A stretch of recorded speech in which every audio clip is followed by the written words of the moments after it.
Deux grosses larmes qu'il ne sentait point roulèrent sur les bandes, dans le silence solennel de la maison endormie. Chapitre 3. Dès le poisson de l'arrêt, au beurre noir d'une fraîcheur douteuse que cette cacheuse d'Adèle avait noyé dans un flot de vinaigre, Hortense et Berthe, assises à droite et à gauche de l'oncle Bachelard, le poussèrent à boire, emplissant son verre l'une après l'autre, répétant « C'est votre fête, buvez donc, à votre santé, mon oncle ». Elles avaient comploté de se faire donner 20 francs.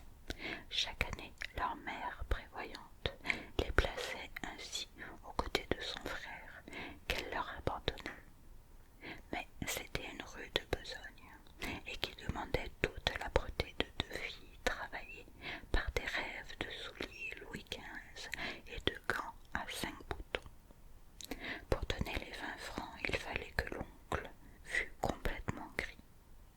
Il était en famille d'une avarice féroce, tout en mangeant au dehors, à des noces crapuleuses, les 80 000 francs qu'il gagnait dans la commission. Heureusement, ce soir-là, il venait d'arriver à demi-plein, ayant passé l'après-midi chez une teinturière du faubourg Montmartre qui se faisait expédier pour lui du vermouth de Marseille. « À votre santé, mes petites chattes !» répondit-il chaque fois de sa grosse voix pâteuse en vidant son verre.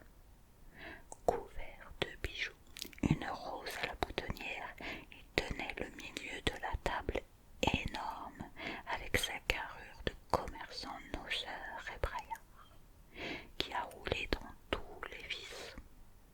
Ses dents fausses éclairaient d'une blancheur trop crue sa face ravagée, dont le grand nez rouge flambait sous la calotte neigeuse de ses cheveux coupés, et, par moments, ses paupières retombaient d'elles-mêmes sur ses yeux pâles et brouillés. Gueulin, le fils d'une sœur de sa femme, affirmait que l'oncle n'avait pas dessoulé depuis 10 ans qu'il était veuf. Narcisse, un peu de raie, elle est excellente, dit madame Josserand, qui souriait à l'ivresse de son frère, bien qu'elle en eût au fond le cœur soulevé. Elle était assise en face de lui, ayant à sa gauche le petit Gueulin et à sa droite un jeune homme, Hector Troublot, auquel elle avait des politesses à rendre. D'habitude, elle profitait de ce dîner de famille pour se débarrasser de certaines invitations, et c'était ainsi qu'une dame de la maison, madame Jusard, se trouvait également là, près de monsieur Josserand.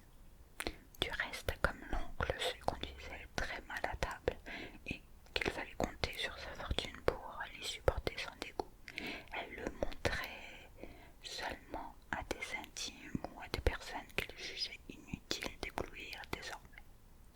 Par exemple, elle avait un instant songé pour gendre au jeune Troublot, alors employé chez un agent de change, en attendant que son père, un homme riche, lui achetât une part. Mais Troublot, ayant professé une haine tranquille du mariage, elle ne se gênait plus avec lui. Elle le mettait même à côté de Saturnin, qui n'avait jamais pu manger proprement. Berthe, toujours placée près de son frère, était chargée de le contenir d'un regard lorsqu'il promenait par trop ses doigts dans la sauce. Après le poisson, une tour de grâce parut, et ces demoiselles crurent le moment